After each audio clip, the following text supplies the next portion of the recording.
Shalom, selamat pagi saudara yang kekasih. Pagi ini kita mau belajar lagi kebenaran firman Tuhan. Karena kebenaran firman Tuhan ini yang bisa membawa kita ke sorga. Mumpung saya masih hidup, saya beritakanlah firman Tuhan ini. Kalau saya sudah meninggal, saya nggak bisa memberitakan kebenaran firman Tuhan. Saudara yang kekasih, pagi hari ini saya ingin berbicara tentang pekerjaan Tuhan. Ya, apakah manusia bisa bekerja sama dengan Tuhan? Bisa. Kalau kita baca di dalam 1 Korintus 3 ayat yang ke-6, saya bacakan. Aku menanam, Apolos yang menyiram, tetapi Allah yang memberi pertumbuhan. Karena itu yang penting bukanlah yang menanam atau yang menyiram, melainkan Allah yang memberi pertumbuhan. Baik yang menanam maupun yang menyiram adalah sama, dan mereka masing-masing menerima upahnya sesuai dengan pekerjaannya sendiri. Karena kami adalah kawan sekerja Allah.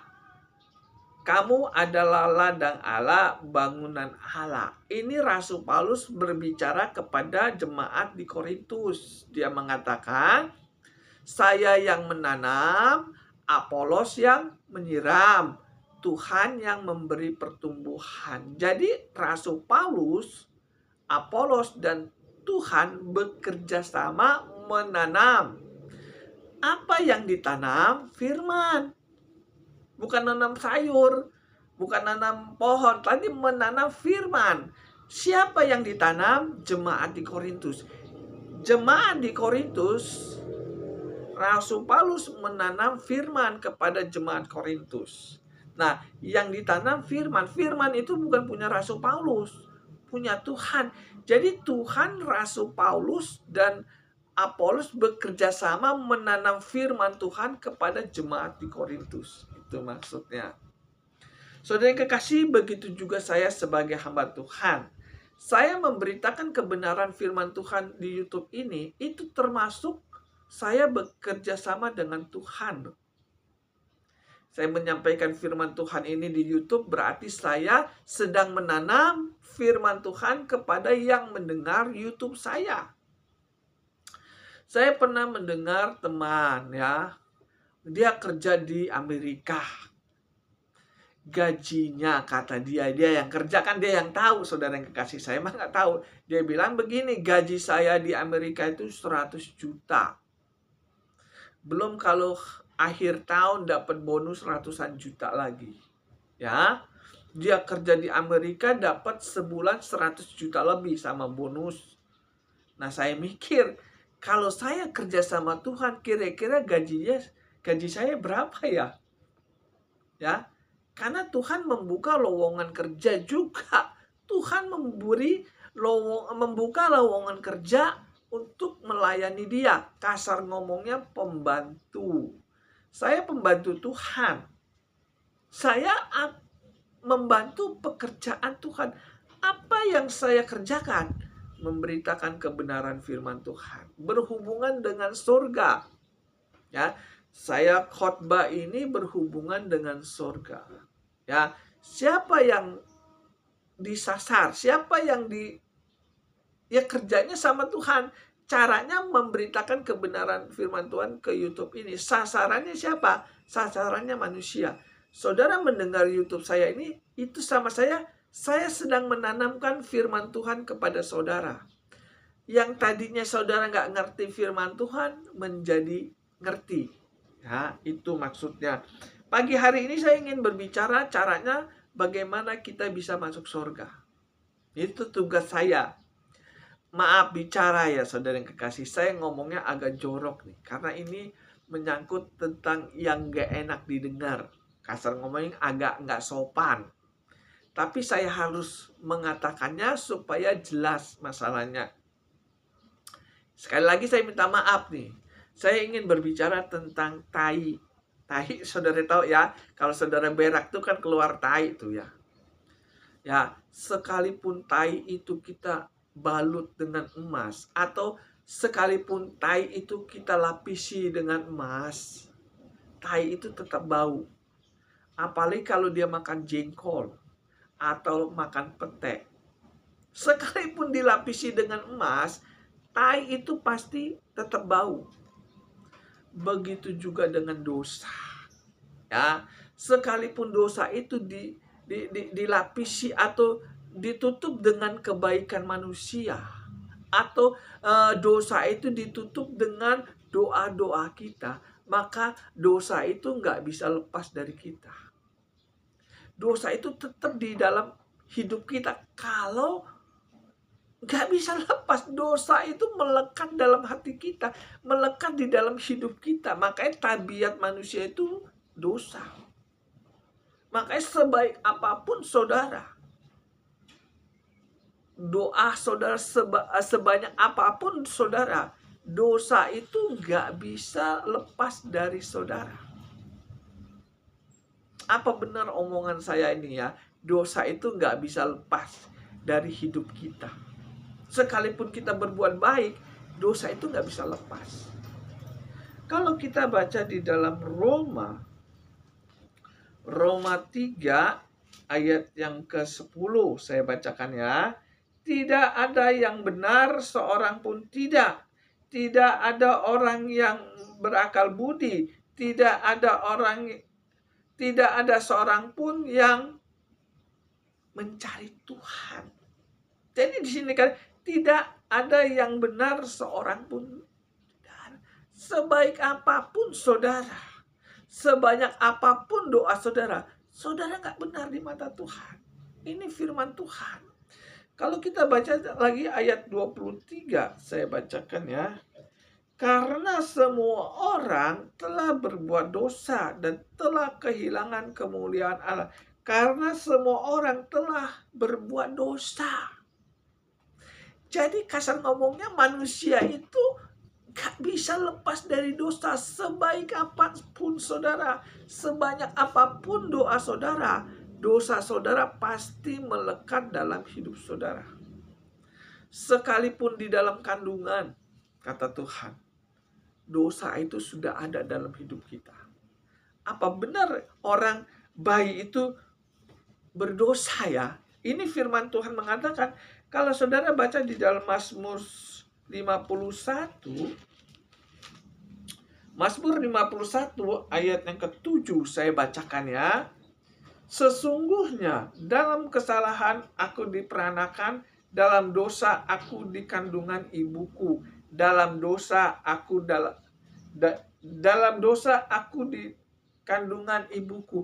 Dari kita dalam kandungan aja sudah ada dosa loh, saudara yang kekasih. Tapi banyak orang gak sadar. Bayi yang ada di dalam kandungan ibu kita itu udah ada dosa. Jadi dosa itu gak bisa hilang dari hidup kita. Sebaik apapun saudara, sebanyak apapun doa saudara, itu dosa gak bisa hilang dari hidup kita. Nah, ada dua cara untuk bisa menghilangkan dosa. Ya, dengan darah Yesus, dengan kasih karunia Tuhan, dengan pertobatan kita, itu yang bisa menghilangkan dosa kita. Apa benar dosa kita bisa dihilangkan dengan Yesus? Ya. Yesus sanggup menghapus dosa saudara. Dosa saudara yang sudah melekat dalam hidup kita sejak dari kandungan, itu bisa dihapus oleh Yesus. Makanya Tuhan mengatakan, aku ingin bekerja sama dengan kamu untuk menghapus dosamu.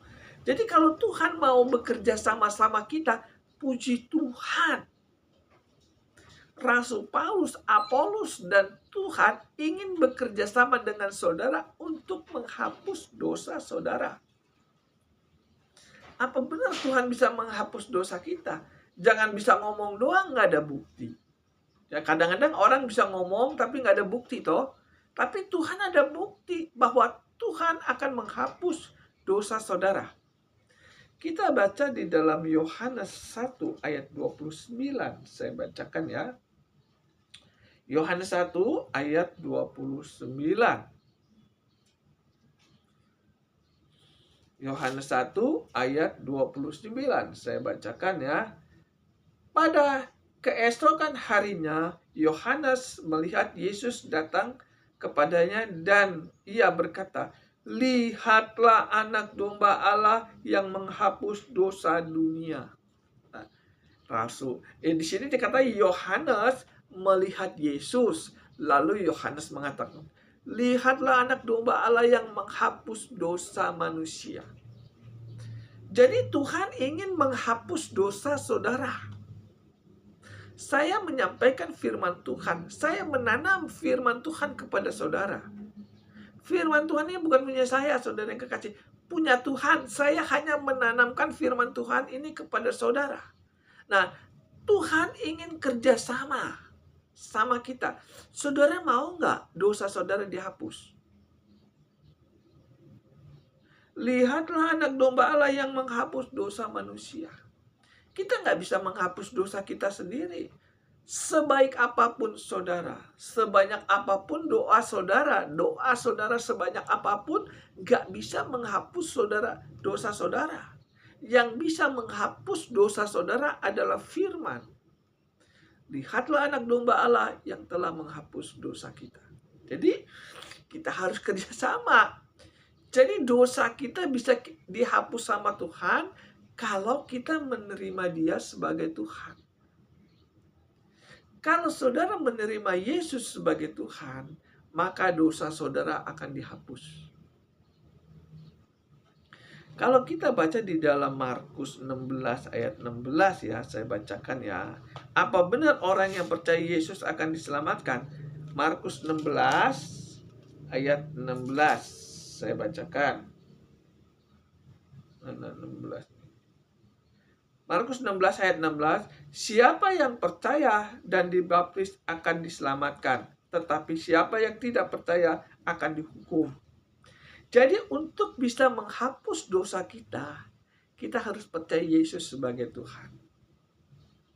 Baru dosa kita bisa dihapus. Lihatlah anak domba Allah yang menghapus dosa dunia. Jadi dosa seisi dunia itu bisa Tuhan hapus. Jangankan 1-2 orang. Miliaran orang pun dosanya bisa dihapus. Dengan catatan barang siapa yang percaya sama Dia. Saya bacakan lagi ya. Markus 16 ayat 16. Siapa yang percaya dan dibaptis akan diselamatkan. Tetapi siapa yang tidak percaya akan dihukum. Jelas sekali firman Tuhan. Saya sebagai hamba Tuhan hanya menanamkan firman Tuhan kepada saudara. Kalau saudara ada respon dari firman Tuhan yang saya sampaikan, maka dosa saudara akan dihapus oleh Tuhan. Yang menghapus dosa saudara bukan saya, Tuhan. Tuhan itu firman. Firman Tuhan inilah yang menghapus dosa saudara. Dengan catatan saudara percaya Yesus sebagai Tuhan. Percaya itu bukan berarti asal percaya dengan perkataannya. Kalau saudara baca lagi di dalam Efesus 2 ayat yang ke-8, saya bacakanlah. Ini ayat terkenal, semua orang Kristen pasti tahu. Efesus 2 ayat ke-8, sebab karena kasih karunia kamu diselamatkan oleh iman, itu bukan hasil usahamu, tapi pemberian Allah. Kasih karunia itu diberikan kepada kita, sehingga apa yang terjadi kita mendapatkan keselamatan. Nah, dan kasih karunia itu harus kita terima. Baru kita mendapatkan keselamatan. Dosa kita itu dihapus dengan Tuhan dengan catatan kita ada respon sama Dia. Percaya dengan perkataannya. Ya, kalau saudara percaya dengan perkataan Tuhan, maka dosa saudara akan dihapus. Apa yang Tuhan katakan? Ya, kita baca lagi di dalam Lukas 15 ayat yang ke-7. Saya bacakan ya, biar jelas ya. Lukas 15 ayat yang ke-7. Dan aku berkata kepadamu, demikian juga akan ada sukacita di sorga karena satu orang berdosa yang bertobat.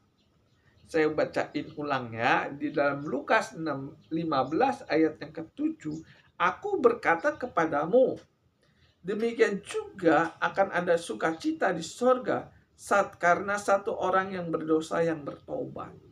Jadi dosa kita ini bisa dihapus sama Tuhan dengan catatan kita bertobat. Jadi pertobatan itu hubungannya dengan sorga.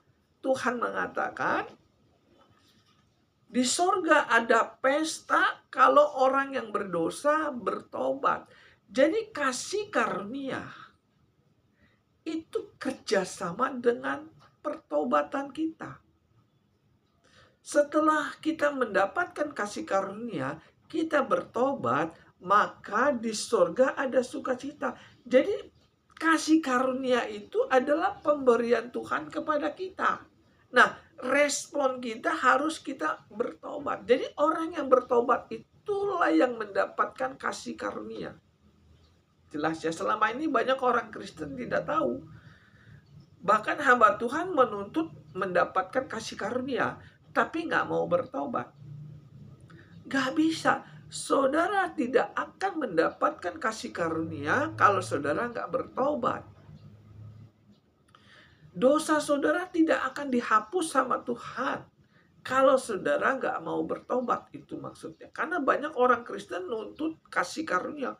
Tenang aja, kita kan sudah mendapatkan kasih karunia. Kapan? Kapan saudara mendapat kasih karunia? Pada waktu saudara bertobat. Maka kasih karunia itu saudara akan mendapatkan. Selama saudara nggak mau bertobat, saudara nggak bisa mendapatkan kasih karunia. Sekalipun saudara percaya Yesus sebagai Tuhan, kalau saudara nggak bertobat, saudara nggak mendapatkan keselamatan dari Tuhan.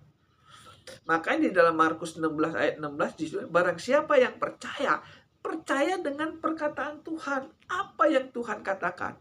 Kalau kamu bertobat, di sorga ada sukacita. Jadi pertobatan dengan kasih karunia itu harus bersatu. Yesus memberikan kasih karunia.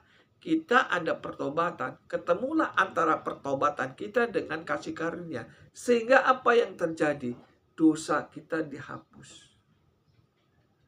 Ya, kita nggak bisa mendapatkan kasih karunia kalau kita nggak mau bertobat. Karena banyak orang Kristen nuntut tentang kasih karunia, tetapi masih hidup dalam dosa.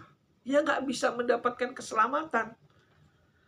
Saya 34 tahun belajar Alkitab. Kenapa saya mendalami Alkitab ini? Karena ini menyangkut surga dan neraka. Ini bukan soal duit. Ini lebih dari duit, lebih dari segalanya. Surga dan neraka. Kenapa saya pelajarin sampai 36 tahun? Dari saya muda sampai sekarang umur 56 tahun. Saya mengabdi kepada Tuhan. Menggali kebenaran firman Tuhan. Ternyata firman Tuhan ini mengatakan orang yang nggak bertobat nggak bisa mendapatkan kasih karunia. Selama ini banyak orang nggak ngerti. Mereka hanya menuntut mendapatkan janji-janji Tuhan, mendapatkan kasih karunia, tetapi dia nggak menyertai dengan pertobatannya. Sehingga Tuhan mengatakan, kamu nggak mendapatkan kasih karunia kalau kamu tidak mau bertobat. Apa benar omongan saya ini ya? Saya pelajarin 36, saudara yang kekasih, baru saya ngerti. Wow, kalau orang nggak bertobat nggak mendapatkan kasih karunia. Apa benar ya? Kita baca di dalam Yohanes 8. Yohanes 8 ayat yang ke-11. Saya bacakan. Ini hukum kasih karunia dan hukum pertobatan ya. Itu kerjasama sehingga dia selamat. Yohanes 8 ayat yang ke-11 saya bacakan. Jawabnya, tidak ada Tuhan. Lalu kata Yesus, aku pun tidak menghukum engkau. Pergilah dan jangan berbuat dosa lagi. Ini waktu wanita pelacur itu ketahuan sama orang mengadakan mempelacurkan diri. Wanita pelacur ini ketahuan melacurkan diri. Lalu dibawa kepada Yesus. menurut hukum Taurat, pelacur ini harus dirajam sampai mati karena dia melanggar hukum Tuhan, hukum Taurat. Tetapi karena ada kasih karunia Tuhan, maka wanita ini diampuni dosanya. Dosanya dihapus. Dengan catatan kata Tuhan, jangan berbuat dosa lagi. Ini yang dinamakan barang siapa yang percaya. Percaya dengan perkataan Tuhan. Nah, Tuhan mengatakan jangan berbuat dosa lagi. Dosamu ku ampuni, tapi jangan berbuat dosa lagi. Tuh, dosamu ku hapus, kasar ngomongnya. Tapi jangan berbuat dosa lagi. Orang yang nggak berbuat dosa lagi, itu yang dinamakan orang yang bertobat. Orang yang bertobat itu adalah orang yang nggak mau melakukan dosa lagi. Makanya di dalam Yohanes 1 ayat yang ke-29, lihatlah anak domba Allah yang menghapus dosa manusia. Sama seperti Yohanes 8 ayat ke-11. Aku pun tidak menghukum engkau. Berarti dosanya dihapus. Karena nggak dihukum. Nah, setelah dosanya dihapus, Tuhan mengatakan jangan berbuat dosa lagi.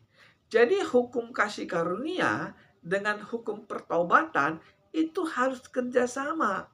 Sehingga menghasilkan keselamatan. Maksudnya ngerti ya saudara yang kekasih. Bagaimana kalau orang mendapatkan kasih karunia? Nggak bisa mendapatkan kasih karunia ya, karena dia nggak mau bertobat ya.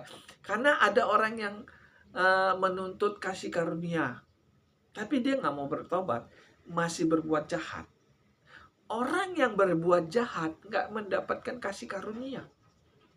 Alkitab ini sudah mengatakan orang yang berbuat jahat nggak mendapatkan kasih karunia, nggak mendapatkan keselamatan, itu maksudnya.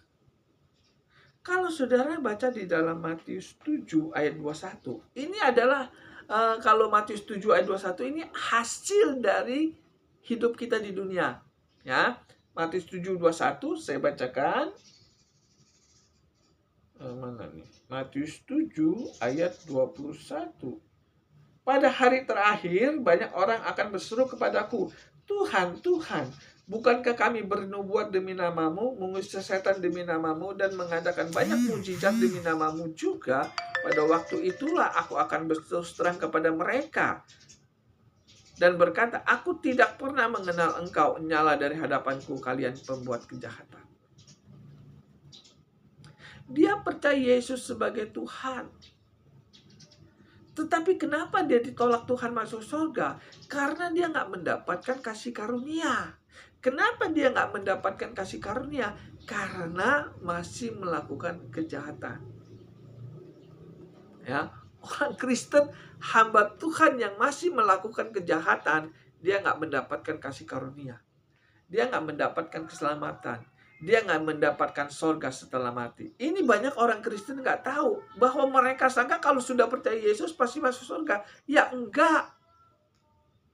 Kalau saudara percaya Yesus sebagai Tuhan, lalu saudara percaya dengan perkataan Tuhan, jangan berbuat dosa lagi, maka keselamatan itu saudara akan mendapatkannya. Selama saudara nggak mau mengikuti perintah Tuhan, saudara nggak mendapatkan kasih karunia. Selama saudara tidak mau menuruti firman Tuhan, dosa saudara tidak akan dihapus oleh Tuhan. Jadi untuk mendapatkan keselamatan itu nggak seperti yang kita pikirkan. Harus ada kerjasama antara Tuhan dengan kita. Saya ingin mendapatkan kasih karunia. Saya ingin mendapatkan keselamatan dari Tuhan. Bagaimana caranya? Jadi Tuhan memberikan saya kasih karunia. Saya memberikan pertobatan. Jadi pertobatan itu nggak bisa keluar dari hukum kasih karunia. Dia harus menyatu. Selama saudara nggak mau bertobat, kasih karunia nggak akan mendekati saudara. Banyak orang Kristen nggak ngerti masalah ini. Mereka sangka sudah mendapatkan kasih karunia, padahal mereka belum mendapatkan kasih karunia. Bagaimana cara mendapatkan kasih karunia? Dengan cara kita bertobat. Ya, bertobat itu gampang diucapkan, saudara yang kekasih. Susah untuk dipraktekkan. Bertobat itu artinya apa sih, saudara yang kasih? Meninggalkan dosa. Kalau bahasa Ibrani-nya metanoia. Ya, bahasa aslinya itu bertobat itu metanoia. Artinya kembali lagi kepada Tuhan. Kembali lagi kepada ajaran Tuhan, itu maksudnya. Kalau kita bertobat, maka kasih karunia itu akan melindungi kita. Keselamatan itu akan melindungi kita.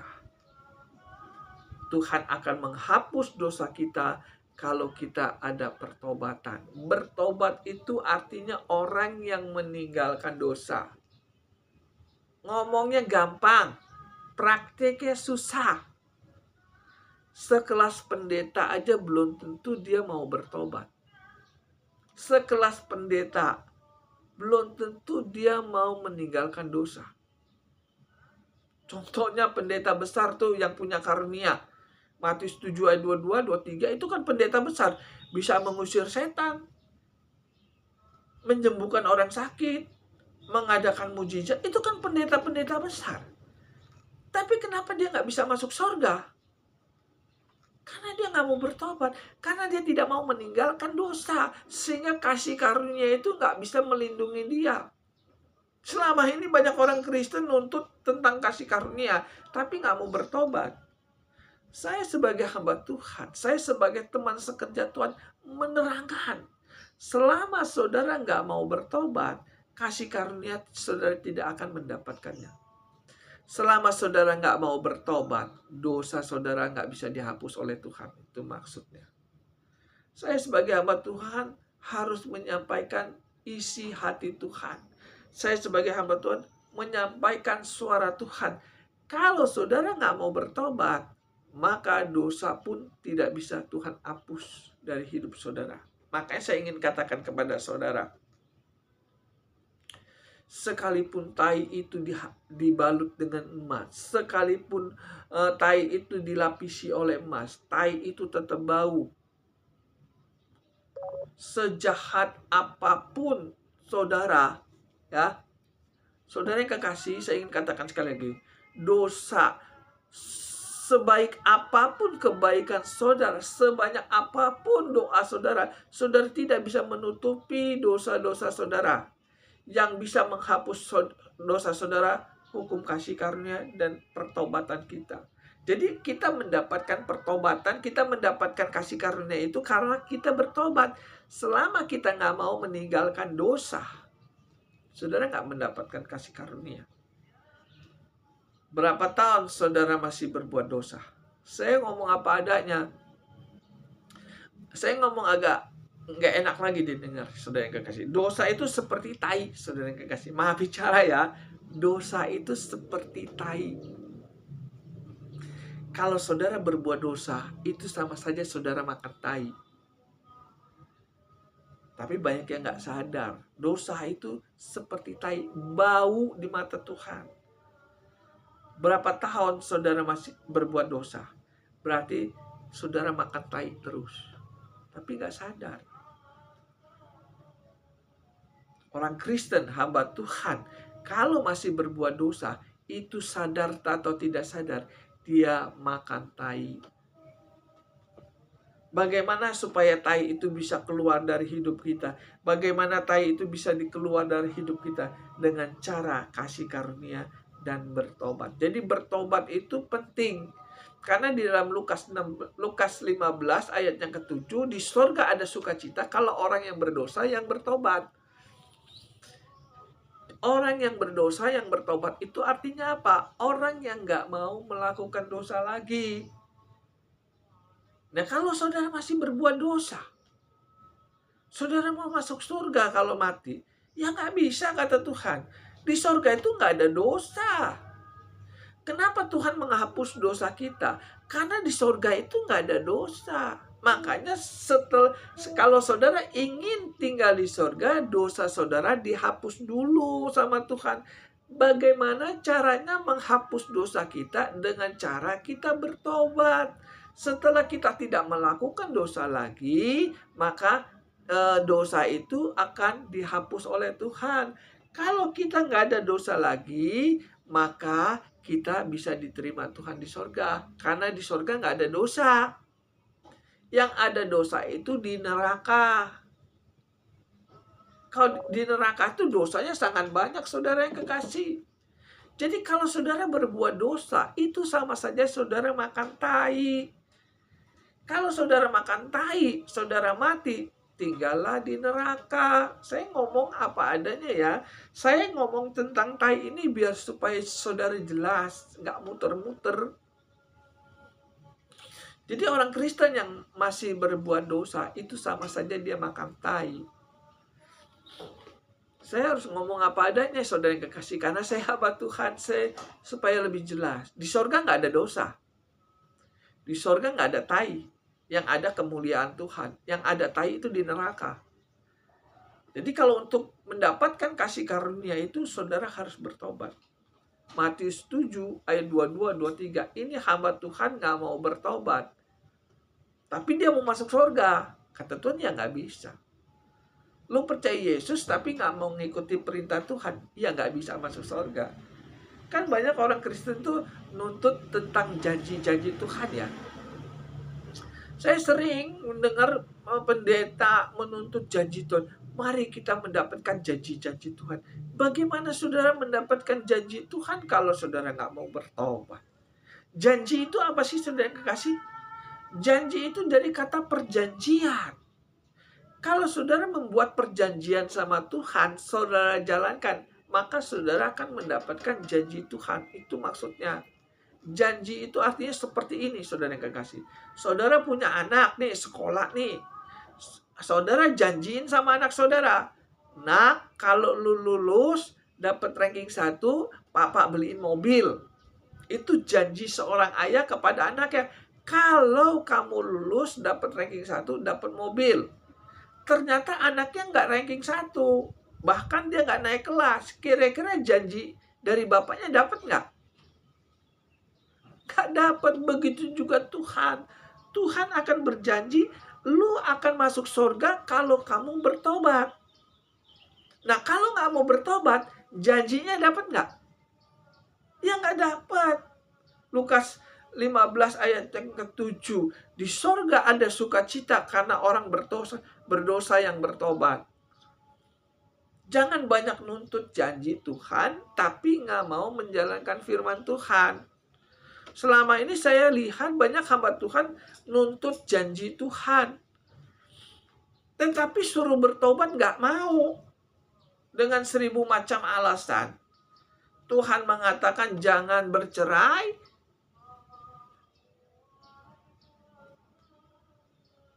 Orang Kristen banyak yang bercerai toh. Bahkan pendeta pun ada yang bercerai. Tuhan mengatakan apa yang kusatukan tidak boleh diceraikan manusia. Ya kan? Ya kalau saudara seperti ini bagaimana kita bisa masuk surga? Jadi saudara yang kekasih, kalau kita ingin masuk surga, saudara harus bertobat. Itu. Saudara yang kekasih, ini sangat penting. Karena ini menyangkut tentang surga dan neraka. Saya teman sekerja Tuhan. Harus menyampaikan apa adanya sesuai dengan Alkitab. Kalau saudara ingin mendapatkan kasih karunia, saudara harus bertobat. Kalau dosamu ingin dihapus oleh Tuhan, saudara harus bertobat. Nggak ada cara lain. Ya, kalau saudara kurang mengerti masalah ini, saudara bisa hubungi saya. Mumpung saya masih bisa memberitakan Injil. Kalau saya sudah meninggal, saya nggak bisa memberitakan Injil lagi. Mumpung saya masih ada, saudara bisa tanya sama saya. Makanya saya sering mengatakan belajar Alkitab itu nggak ada ruginya. Karena yang tadinya kita nggak tahu, jadi tahu. Saudara nggak bisa masuk surga kalau saudara nggak bertobat. Dosa saudara nggak akan bisa dihapus kalau saudara nggak bertobat. Jadi kasih karunia sama bertobat itu harus kerjasama. Baru dosa kita bisa dihapus. Yohanes 1 ayat 29. Lihatlah anak domba Allah yang menghapus dosa dunia. Saya ingin tanya kepada saudara. Dosa saudara mau nggak dihapus oleh Tuhan? Kalau saudara dosamu saudara ingin dihapus sama Tuhan, ya harus bertobat. Nggak ada cara lain.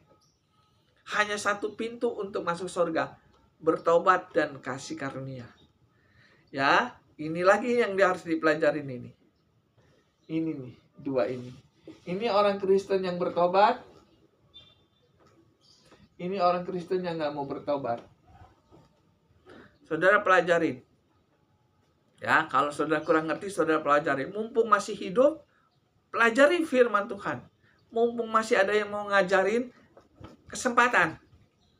Ya, kita berdoa. Tuhan, terima kasih atas firman-Mu.